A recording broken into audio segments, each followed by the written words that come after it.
अच्छा, कभी सोचा है कि लोग वैसा क्यों करते हैं जैसा वो करते हैं? ये खुद हम किसी खास सूरत हाल में एक खास तरीके से ही क्यों सोचते या अमल करते हैं? तो आज हम नफ्सियात के कुछ बड़े नज़रियात की मदद से इंसानी रवैये के पीछे छुपे इसी क्यों को समझने के लिए जहन के एक नक्शे का सफ़र करने वाले हैं। यही वो एक बुनियादी सवाल है जिसके इर्द गिर्द नफ्सियात की पूरी दुनिया घूमती है। ये एक ऐसा तजस्सुस है जो हम सबको कभी ना कभी होता ही है, और आज हम ये देखेंगे कि माहिरीन नफ्सियात ने वक्त के साथ साथ इसके क्या-क्या दिलचस्प जवाबात तलाश किए हैं। चलें इसमें ज़रा गहराई से उतरते हैं। ये जो शानदार इन्फोग्राफिक है ना, ये इस सफ़र में हमारा नक्शा है। ये हमें वो मुख्तलिफ लेंस या नज़रिए दिखाता है जिनसे माहिर नफ्सियात इंसानी जहन की पेचीदगियों को देखते हैं, और हर नज़रिया हमें एक नई और बिल्कुल मुनफरिद कहानी सुनाता है। तो हम अपनी खोज का आगाज़ उन नज़रियात से करेंगे जो कहते हैं कि भाई रवैये की वजाहत के लिए ज़हन के अंदर झांकना पड़ता है। सारा खेल हमारी सोचों, हमारी छुपी हुई ख्वाहिशात यानी हमारी अंदरूनी दुनिया का है। और इस सिलसिले में सबसे पहले बात होती है मशहूर ज़माना सिगमंड फ्रॉइड और उनकी साइकोडायनामिक थ्योरी की। फ्रॉइड का जो कमाल का आइडिया था ना, वो ये था कि हमारे ज़्यादातर कामों की डोरियां हमारा शऊर नहीं बल्कि हमारा लाशऊर हिलाता है, यानी जहन का वो पुरस्रार हिस्सा जिसके बारे में हमें खुद भी कुछ खास पता नहीं होता। अब देखें, ये आइसबर्ग की मिसाल बड़ी ज़बरदस्त है। पानी के ऊपर जो ज़रा सा हिस्सा नज़र आ रहा है वो है हमारा शऊरी जहन यानी ईगो, जो हकीकत की दुनिया से निमटता है। लेकिन असल कहानी तो पानी के नीचे है। ये बहुत बड़ा हिस्सा हमारा लाशऊर है। इसमें एक तरफ इड है यानी हमारी बुनियादी हैवानी ख्वाहिशात, और दूसरी तरफ सुपर ईगो जो हमारा समाजी और अखलाकी ज़मीर है। फ्रॉइड के मुताबिक इन तीनों के दरमियान जो मुसलसिल एक कशमकश चलती रहती है ना, वही हमारे रवैये की शक्ल बनाती है। अच्छा, लेकिन क्या हो अगर सारा मामला उन छिपी हुई ख्वाहिशात का ना हो? क्या हो अगर हमारा रवैया इस बात पर मुनहसर हो कि हमारा जहन मालूमात को यानी इन्फॉर्मेशन को कैसे प्रोसेस करता है? ये सवाल हमें एक बिल्कुल मुख्तलिफ अंदरूनी नज़रिए की तरफ ले जाता है। और यहीं पर इल्मी नफ्सियात यानी कॉग्निटिव साइकोलॉजी आती है।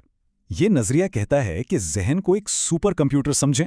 ज़रा सोचें कि हज़ारों चेहरों में से किसी एक को कैसे पहचाना जाता है, या कोई पेचीदा मसला कैसे हल होता है। असल में ये सब मालूमात को इनकोड करने, इसे याददाश्त में स्टोर करने और फिर ज़रूरत पड़ने पर इसे वापस निकालकर इस्तेमाल करने का अमल है। सारा खेल जहनी प्रोसेसिंग का है। चलें अब जरा अंदर की दुनिया से निकलकर बाहर की दुनिया पर नजर डालते हैं। अब हम देखेंगे कि हमारा माहौल और हमारे आसपास के लोग हमारे रवैये पर कैसे असरअंदाज होते हैं, और कभी-कभी तो हमारी मर्जी के बगैर भी।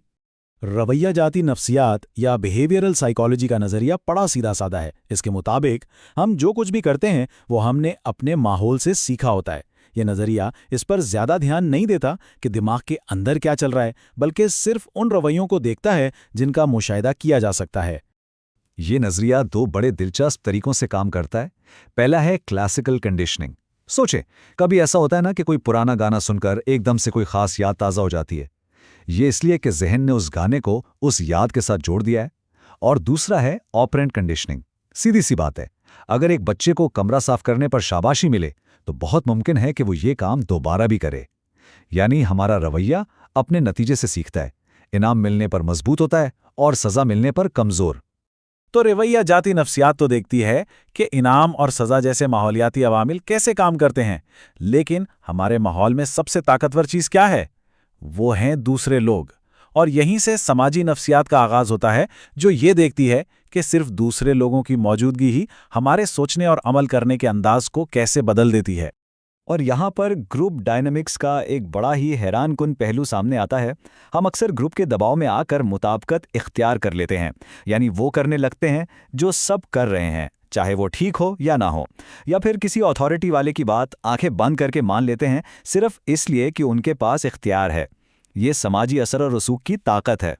अब तक हमने लाशऊरी ख्वाहिशात और बैरूनी दबाव की बात की। चलें अब एक ऐसे नज़रिए की तरफ चलते हैं जो बहुत ज़्यादा पुरुमीद है और जो ज़ाती तरक्की, आज़ाद मर्जी और ख़ुद शनासी पर तवज्जो देता है। ये नज़रिया यानी ह्यूमैनिस्टिक साइकोलॉजी एक तरह से फ्राइड की मायूसी और रवैया जाती नफ्सियात की मशीनी सोच के रद्द अमल में सामने आया।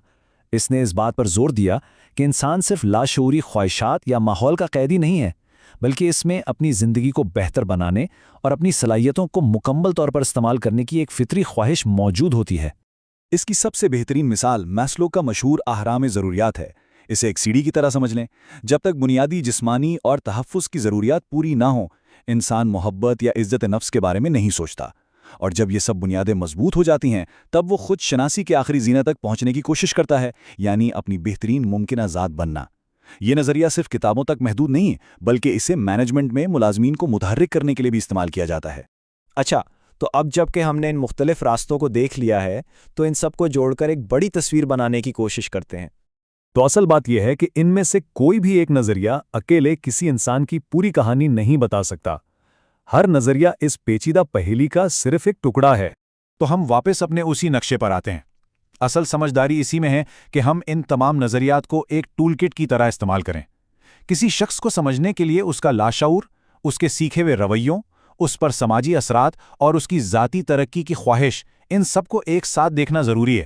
جیسا کہ ہمارے ماخذ میں بھی کیا خوب کہا گیا ہے کہ یہ نظریات ایک دوسرے سے مقابلہ نہیں کرتے بلکہ یہ ایک دوسرے کو مکمل کرتے ہیں تاکہ ہمیں انسانی تجربے کی گہرائیوں کو سمجھنے میں مدد مل سکے۔ اور آخر میں یہ ایک سوال سوچنے کے لیے چھوڑ جاتے ہیں کہ جب کوئی بھی انسان اپنے یا دوسروں کے رویے پر غور کرتا ہے تو ان میں سے کون سا نظریہ اسے دنیا کو سمجھنے میں سب سے زیادہ مددگار ثابت ہوتا ہے؟